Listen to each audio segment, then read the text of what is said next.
Mamdani.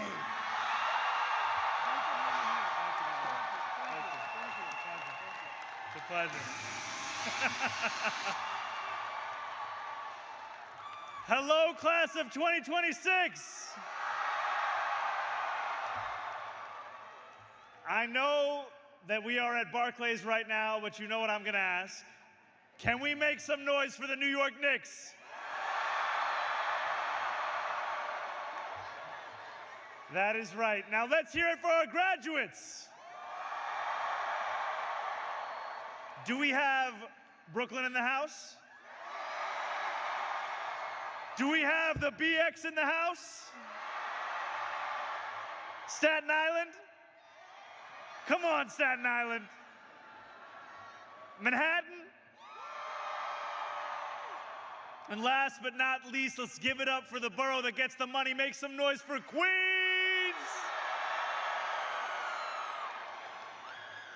Chancellor Rodriguez, President Monroe, Provost Jones, deans, faculty, staff, thank you for all you have done to help these graduates get to this moment. To the mothers and fathers, brothers and sisters, sons and daughters, cousins, friends, spouses, boyfriends, girlfriends, even the situationships here today. Thank you. You saw your loved ones with their textbooks cracked open at the kitchen table in the middle of the night. You saw them juggle school with work and childcare and too long commutes, with bills due and rent that only goes up. And you were there with a home-cooked dinner at the end of a long day, with a word of encouragement when it was needed most, and with the unwavering belief that they would make it to today. They are here in no small part thanks to you. Please give yourself a round of applause.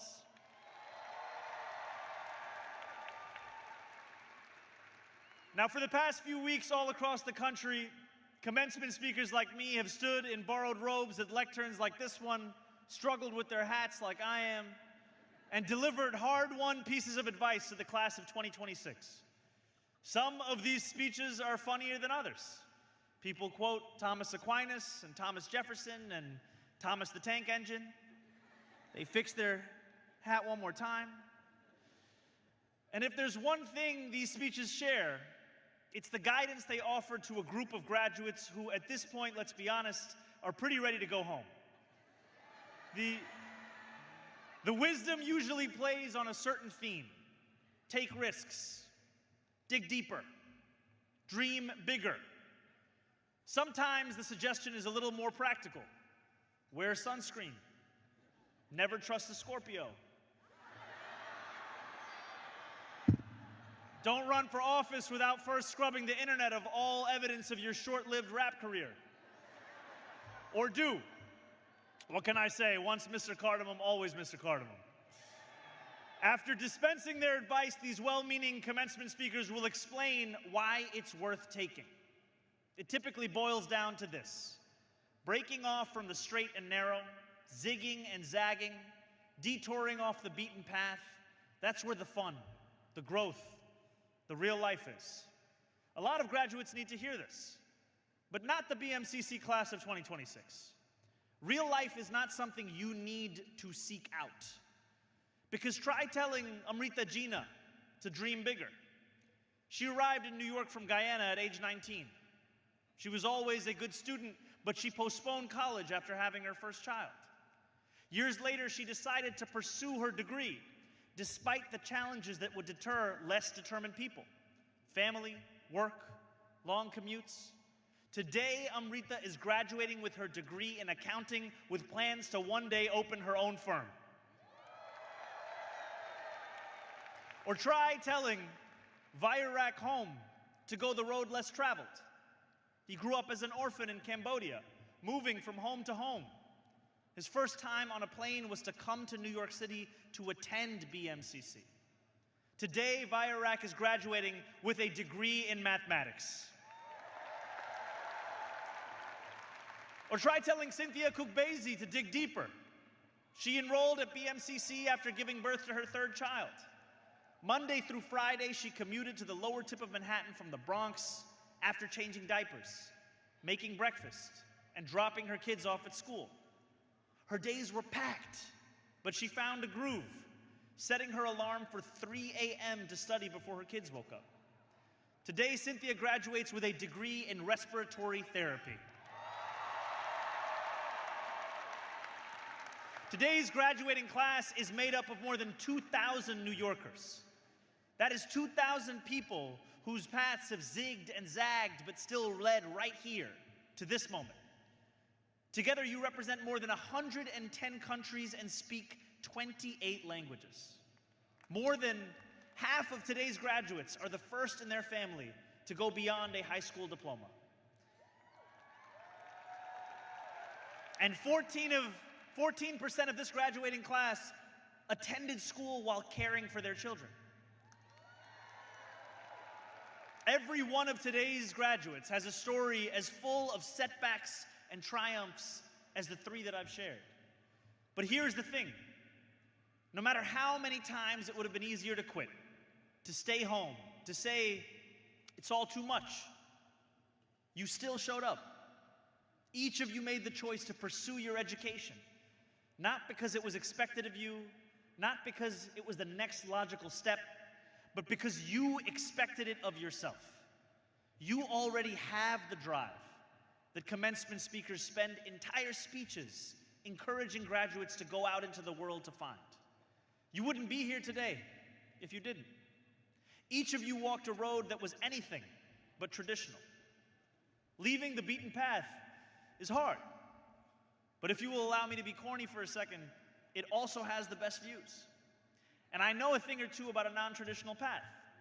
I'm Indian, I'm also African, I'm also American, I'm Muslim with Hindu family, I'm a Drake fan and I can still recognize that Not Like Us is a banger.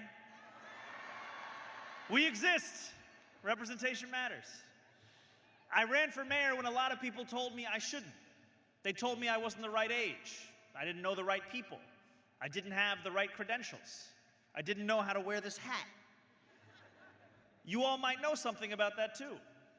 Some people say that when I entered the race, I was polling at 1%. It's not quite true. When I entered the race, they weren't even polling my name. My opponents couldn't say my name right. Even some people supporting me couldn't say my name right.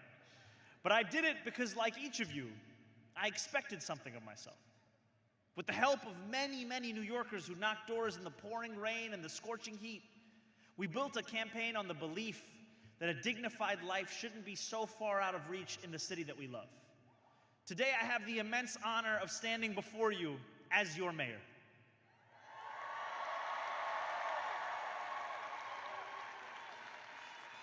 It is a nice story, but it doesn't capture the fullness of the anxiety, the doubt, the crushing failures that dotted the way. So instead of boring you with the traditional graduation advice today, I want to offer you something simpler and more straightforward. Recognition. Because while this is a day worthy of pomp and circumstance, celebration and triumph, I know there were days, months, frankly even years, when your dreams felt impossibly out of reach. Now, I am wary of drawing too straight a line from my experience to yours. I went to college in Maine at a school where ultimate frisbee is a lifestyle. I've been able to take risks in my life because I knew that even when I failed or I fell, I'd still have a home to return to, a bed to sleep in, a safety net to catch me, which is more than many New Yorkers can say. But like every single one of the more than 8 million people who call our city home, like every single one of you, I have chased a dream. And like every one of you, there have been moments in that chase where I have felt down and out. A few years before I ran for state assembly, I was living at home with my parents, unsure what to do with myself after my last song that I released couldn't break 1,000 streams on SoundCloud. It seemed the more music I made, the fewer people wanted to listen. But I wasn't ready to give up on my music dream just yet. To paraphrase Schoolboy Q, I was just sitting in the studio. Now, studio time, as some of you may know, was and is not cheap, so I took a job tutoring. One of my students went to a private school in the Bronx. To get there, I took the same 1 train to transfer to the same BX10 bus that I rode to get to Bronx Science a decade earlier as a student. Except the bus that I used to ride south, I now rode north. In almost every way, I felt like I was going backwards. 10 years out from high school, I was still writing high school papers, except this time they weren't even for me. Every night as I lay down in that same bedroom that I had grown up in, I'd fall asleep looking at the tower of CDs I'd accumulated in my teenage years. Common, Lupe Fiasco, Jay-Z, Talib Kweli, all rappers who spoke of being down but getting back up anyway. When I was in middle school, I loved going to the Tower Records on 66th Street and Broadway in Manhattan. I had only been in New York City for a few years after arriving from Uganda. And I liked the energy of the guys who were hustling bootleg CDs out front. I bought my first ever CD from them, and yes, it was Eiffel 65. For those of you who don't know, they sang the song Blue Abadi Abadai. At that time, my music taste was still very much developing. I listened to some of The Offspring's Pretty Fly for a White Guy. Then I graduated to the Blueprint, the clean version. Then I found my anthems on Get Rich or Die Trying, an album I listened to more times back to front than I can count. I bought a jog-proof Walkman. Does anyone here know what a jog-proof Walkman is? Maybe up in the crowd. And threw it on the ground just so the kids knew it wouldn't skip during Many Men. This used to be a concern that we had. I still remember walking down the street with 50 Cent blasting in my ears, really feeling myself.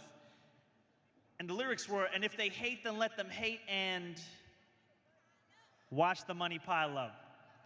That line still hits, and I know it hits for a few who are here on the stage, a few who are here in the crowd, because the ambition of our city that it captures in those words, it speaks of the ambition that is in this room right now. It captures the can't tell me nothing, don't try to stop me energy of a New Yorker with something to prove. In my lowest moments, that energy fueled me to get up and get on with my day, to take the next step.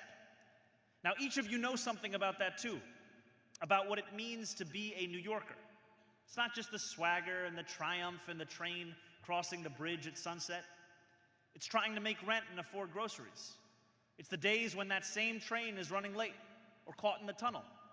It's the resilience this city demands of each of us. Being a New Yorker means showing up anyway, day after day, week after week, year after year.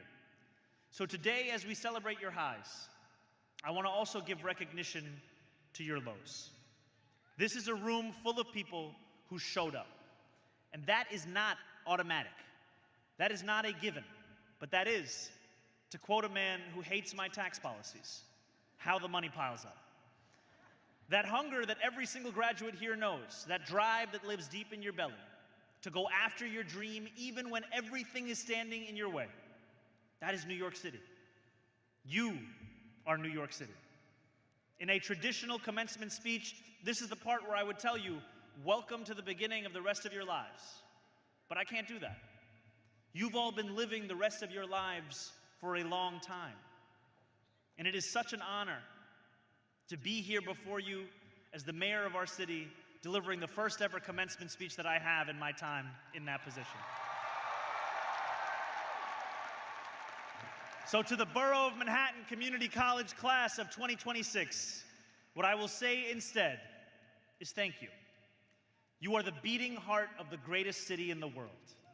Thank you for being the New Yorker that some middle school-aged kid or some guy feeling like he's on a bus going backwards can see and think, maybe I can make it here too. Congratulations to the BMCC class of 2026. You made it!